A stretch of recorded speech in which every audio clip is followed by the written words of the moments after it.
Book of Heaven, Volume 10, January 8, 1910. The family kills the priest. Self-interest is the woodworm of the priest.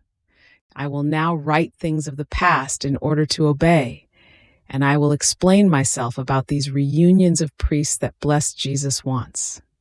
Since a holy priest came during last November and told me to ask Jesus what he wanted from him, my always lovable Jesus told me, "The mission of the priest chosen by me will be high and sublime.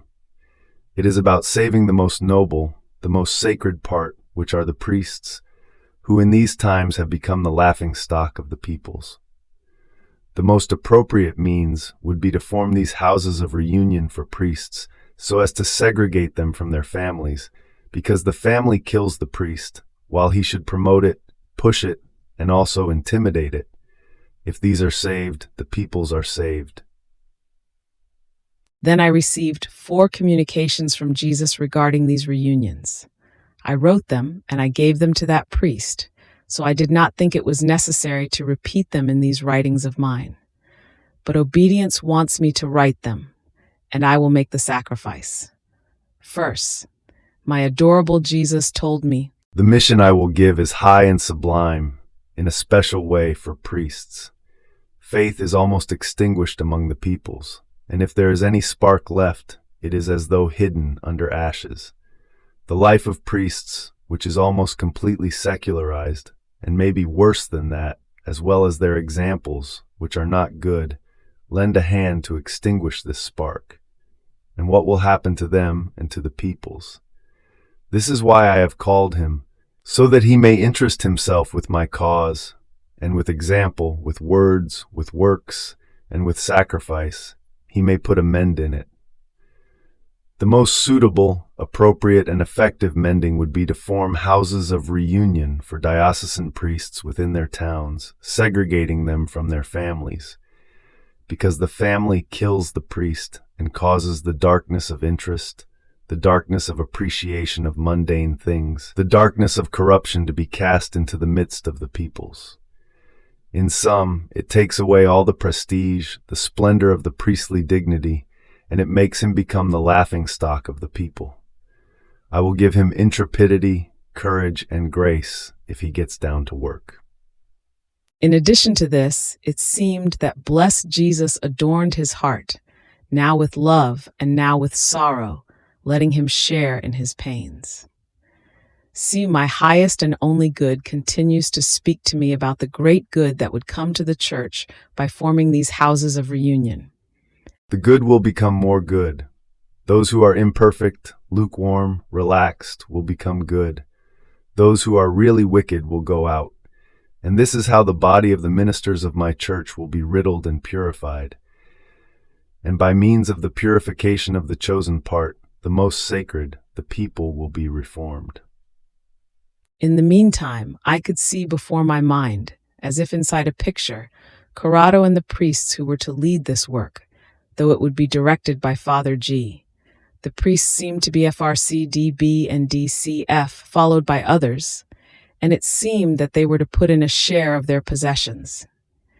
And my adorable Jesus added, "It is necessary to weave this thing well, so that no one may escape, and to procure the necessary means so as not to burden the people. And so the parish incomes should be tied only to those who will participate in these reunions, and these will maintain the choir and all of the other offices pertaining to their ministry. At first, this will provoke contradictions and persecutions, but mainly among the priests themselves. However, soon things will change. The people will be with them, generously providing for them, and they will enjoy the peace and the fruit of their toils, because for those who are with me, I allow that everyone be with them."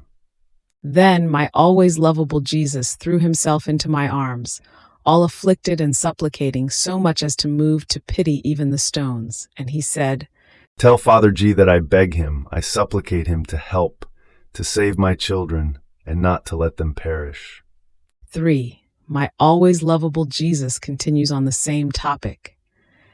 With the fathers there present, I saw the heavens opened and my adorable Jesus and the celestial Mama coming toward me, with the saints looking at us from heaven. And my benign Jesus said, My daughter, tell Father G that I absolutely want this work. They already begin to raise difficulties, but tell him that it takes nothing but intrepidity, courage, and lack of self-interest. It is necessary to close one's ears to all that is human, and to open them to that which is divine.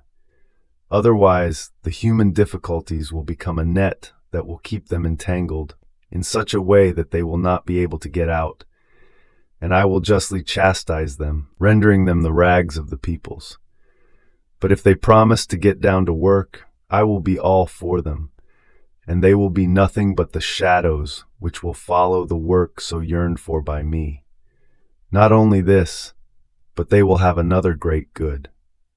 In fact, the church needs to be purged and washed by the shedding of blood, because she has dirtied herself very, very much, to the point of giving me nausea. But in the places where they will purify themselves in this way, I will spare the blood. What more do they want? Then, turning around, as though looking at one of the priests, he added, I choose you as the head of this work, because I have cast a seed of courage within you. This is a gift, and I do not want you to keep it uselessly. Up until now, you have wasted it in frivolous things, in foolish things, and in politics, and these have repaid you by embittering you and by giving you no peace. Now, enough. Enough. Give yourself to my work. Use the courage I have given you only for me, and I will be all for you, and will repay you by giving you peace and grace. I will make you acquire that esteem which you have been fishing for back there, and which you have not obtained. Or rather, I will not give you human esteem, but divine. Then he said to Father G, My son, courage, defend my cause, sustain, help those priests whom you see a little disposed for this work. Promise every good in my name to those who will commit themselves, and threaten those who cause contradictions and obstacles. Tell the bishops and the leaders that if they want to save the flock, this is the only means. It is up to them to save the shepherds, and up to the shepherds to save the flock.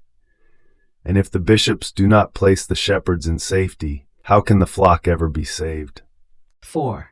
Having heard about the difficulties of the priests in forming the houses of reunions, I was praying to good Jesus that if it was his will that it be done, he would dissolve the obstacles which were preventing such a great good.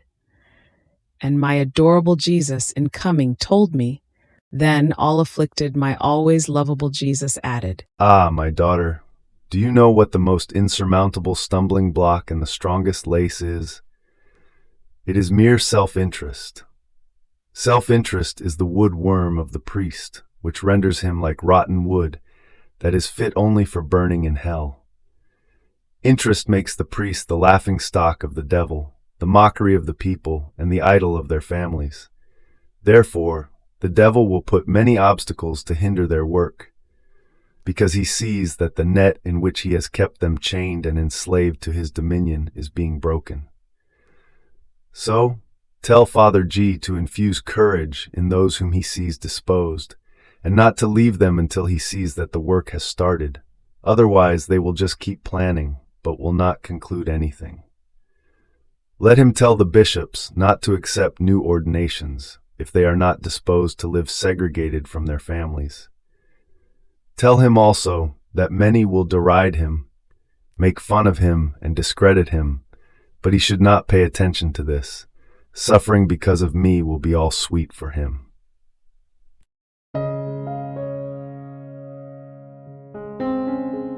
Thank you for being a part of our community here at Divine Will app.